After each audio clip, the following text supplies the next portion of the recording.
Il y a quelques années, lors de mon voyage à vélo autour du monde, je suis également passé par la Turquie. C'est un pays dont je garde un très beau souvenir. J'y ai rencontré de nombreuses personnes bienveillantes. Certains m'ont accueilli chez elles, m'ont offert un endroit où dormir, un repas ou simplement leur aide, alors qu'elles ne me connaissent pas. Cette expérience m'a profondément marqué.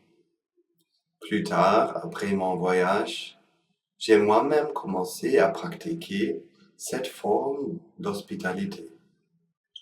Chaque fois que j'en avais l'occasion, j'accueillais des voyageurs, je cuisinais pour eux ou je les aidais d'une autre manière. C'était toujours une belle occasion de faire quelque chose de bon pour quelqu'un.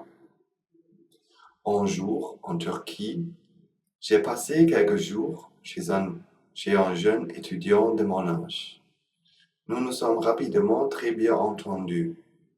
Le soir, nous nous promenions dans la ville, nous discutions et nous partagions nos repas.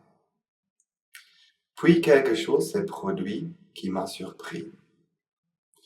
Pendant une promenade, mon nouvel ami m'a pris la main et nous avons continué à marcher ainsi dans la rue. Je me souviens m'être senti très mal à l'aise. En même temps, je savais qu'en Turquie, cela est tout à fait normal. Deux amis peuvent marcher de main dans la main sans que cela ait la moindre connotation romantique. C'est simplement une marque d'amitié. En Allemagne, la situation est très différente. Si nous voyons deux hommes marcher main dans la main, beaucoup de personnes supposeront qu'ils forment un couple. Et cela nous amène à une question très intéressante. Que contient réellement le fait de tenir la main de quelqu'un? L'amitié se trouve-t-elle dans ce geste? L'amour se trouve-t-il dans ce geste? Le simple fait de se tenir la main possède-t-il une signification intrinsèque? Si c'était le cas, pourquoi différentes personnes interprètent-elles ce même geste de manière si différente? Pour certains, c'est un symbole d'amitié. Pour d'autres, un symbole d'amour romantique. Pour d'autres encore, cela ne signifie rien de particulier. Si la signification se trouvait réellement dans le geste lui-même, tout le monde l'interpréterait de la même manière. Et pourtant, ce n'est pas le cas. Cela nous conduit à une compréhension très importante. L'amitié et l'amour ne sont pas des choses que l'on trouve dans le monde extérieur. Ils naissent dans notre esprit. Prenons un autre exemple. Lorsque vous achetez un réfrigérateur, il n'est pas froid dans le magasin. Il est à température ambiante. Ce n'est qu'une fois branché à l'électricité qu'il commence à refroidir. D'où vient alors le froid? Était-il caché quelque part dans le réfrigérateur? Était-il contenu dans le câble électrique? Était-il stocké dans le moteur? Non.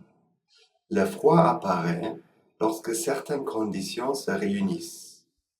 Il est en effet un processus. Il en va de même pour un triangle. Si je place mes mains d'une certaine manière, une forme triangulaire apparaît. Où se trouvait ce triangle auparavant? Était-il dans une main?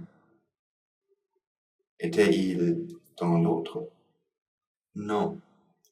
Il est apparu lorsque les conditions nécessaires se sont rencontrées. C'est un principe très important.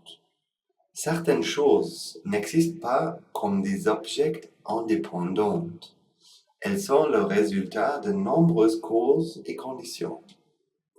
L'amour est précisément un tel résultat. L'amitié aussi. Nous ne pouvons pas aller dans un magasin acheter de l'amitié. Nous ne pouvons pas trouver un entrepôt rempli d'amour.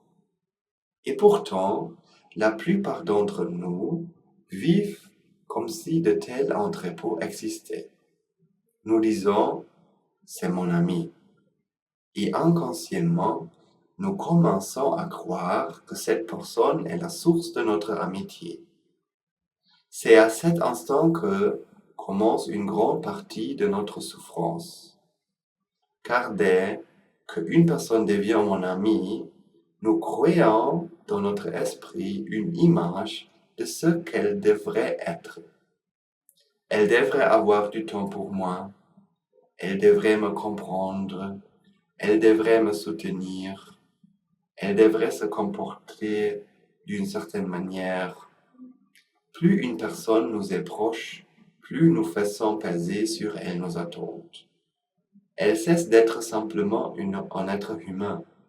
Elle devient quelqu'un qui doit correspondre à nos idées. C'est pourquoi la déception apparaît si facilement. Un appel manqué, un refus, une rencontre annulée à la dernière minute, et immédiatement nous souffrons. Non pas parce que il s'est produit quelque chose de terrible, mais parce que la réalité ne correspond pas à l'image créée par notre esprit. De plus, lorsque nous divisons le monde entre amis et non-amis, nous commençons à regarder les gens avec des préjugés. Nous accordons notre attention à certains. Nous ignorons les autres. Nous considérons certains comme importants et d'autres comme moins importants. Nous ne sommes plus capables d'aimer tous les êtres humains de manière égale. Nous ne donnons plus à chacun une véritable chance. Pourtant, nous ne savons jamais qui nous allons rencontrer, ni ce que cette personne pourrait nous apprendre. Mais il existe un autre problème. Lorsque nous croyons que le bonheur se trouve dans certaines personnes particulières, il devient très difficile de profiter pleinement du moment présent. Nous passons du temps avec quelqu'un, mais nous nous demandons si nous ne serions pas plus heureux ailleurs. Nous discutons avec une personne, mais nous imaginons qu'il existe peut-être des gens plus intéressants avec qui passer notre temps. Alors apparaît la peur de manquer quelque chose, la peur de rater une meilleure opportunité, l'impression qu'il existe ailleurs davantage de bonheur, davantage d'amitié, davantage d'amour. Et ainsi, nous devenons incapables de profiter pleinement de ce qui se passe ici et maintenant. Nous sommes constamment à la recherche de quelque chose de meilleur. Mais la racine du problème est cette croyance erronée selon laquelle le bonheur se trouve dans certaines personnes. En réalité, l'amour et l'amitié ne sont pas des choses que l'on peut posséder. Ils sont le résultat de causes et de conditions. Ils sont l'effet qui apparaît lorsque les bonnes conditions se rencontrent. Ils naissent dans notre propre esprit. Lorsque nous comprenons cela, nous cessons de demander « Qui est mon ami ?» Nous commençons à demander « Est-ce que moi, je suis un ami pour les autres ?» C'est un changement immense. Nous ne cherchons plus à obtenir de l'amitié. Nous ne cherchons plus à recevoir de l'amour. Nous essayons simplement de vivre avec bienveillance envers tous les êtres humains. Alors la séparation entre amis et étrangers commence peu à peu à disparaître. Nous n'attendons plus des autres qu'ils nous apportent le bonheur. Nous cessons de les charger de nos attentes. Nous donnons à chaque personne une chance et nous pouvons enfin profiter pleinement du moment présent parce que nous n'avons plus l'impression que quelque chose de meilleur nous attend ailleurs. Nous comprenons que le bonheur ne se trouve pas dans les autres, il naît ici, dans notre propre esprit. Merci de votre écoute. À bientôt.